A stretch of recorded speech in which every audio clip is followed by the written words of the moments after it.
iléeṣẹ́ elétò ààbò ilẹ̀ Yorùbá tí a mọ̀ sí Àmọ̀tẹ́kùn ti sọ pé àwọn ti ṣàwárí òkú baálé ilé kan ọ̀gbẹ́ni Wahab tí wọ́n tún ń pè ní Ọlọ́ta lágbègbè Ìjàyè. Àwọn Àmọ̀tẹ́kùn sọ pé ní déédé agogo kan kọjá ìṣẹ́jú 12 òru làwọn bá òkú Wahab ìyẹn bàbá Àmínà níwájú ilé epo slab tó wà ní ìkóríta Ìjàyè. Wọ́n ní àsìkò tí àwọn ń ṣiṣẹ́ ààbò làwọn ṣàwárí ọkọ̀ taisi kan tí wọ́n gbé sẹ́gbẹ̀ẹ́ òpópónà tí wọ́n sì gbìyànjú láti yẹ inú rẹ̀ wò. Wọ́n láwọn bá afurasí kan Matthew Pópóọlá ẹni 50 ọdún tó ń gbé lójúlé kẹẹ̀ẹ́dógún àdúgbò Arẹ́gbẹ́ Ọjọ́ níjọba ìbílẹ̀ Ọdẹ́dá lẹ́gbẹ̀ẹ́ òkú náà. Gbogbo ìbéèrè tí wọ́n ń béèrè lọ́wọ́ Matthew nípa ikú ọkùnrin náà ni wọ́n sọ pé kò lè dáhùn.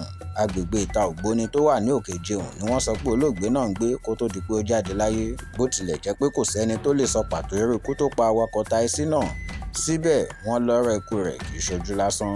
Nínú fọ́nrán kan tó tẹ̀ wá lọ́wọ́ lálẹ́ ọjọ́rú ọjọ́ 9 oṣù kẹrin, wọ́n ní wọ́n bá ìgò ọtí kan tí nǹkan dúdú wà nínú rẹ̀ lẹ́gbẹ̀ẹ́ òkú bàbá Àmínà èyí tí wọ́n ló ṣeéṣe kó jẹ́ pé òun ló gbé mu.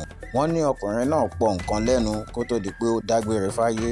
Ọkọ̀ taisi Nizam Micra tí nọ́mbà ìdánimọ̀ rẹ̀ jẹ́ SMK 988YH ni wọ́n bá òkú náà nínú rẹ̀. Àwọn Àmọ̀tẹ́kùn ti wá jẹ́ kó di mímọ̀ pé àwọn ti lọ́ọ́ fa ìṣẹ̀lẹ̀ náà lé àwọn ọlọ́pàá ẹkùn Ìbàrà lọ́wọ́ láti tẹ̀síwájú ìwádìí. Bẹ́ẹ̀ ni wọ́n jẹ́ kó di mímọ̀ pé òkú awakọ̀ taisi náà ti wà ní ilé ìgbókùúsí ní ilé ìwòsàn general tó wà ní Ìjàyè nílùú Abẹ́òkúta.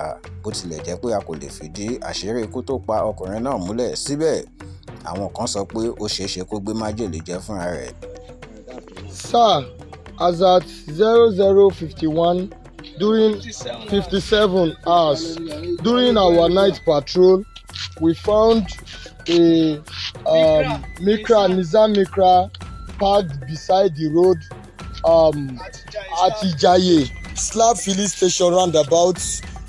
We found a dead man in the vehicle.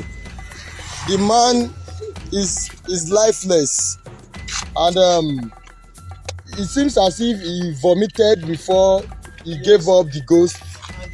And there are some things in the vehicle, maybe suspected to be poison. Yes. So this is the vehicle, and I will be reporting the case to the nearest police station, which is it Ibarra covering this place? Okay, Ibarra police station. So I'll be sending it as a seat rep now, sir. Thank you, sir.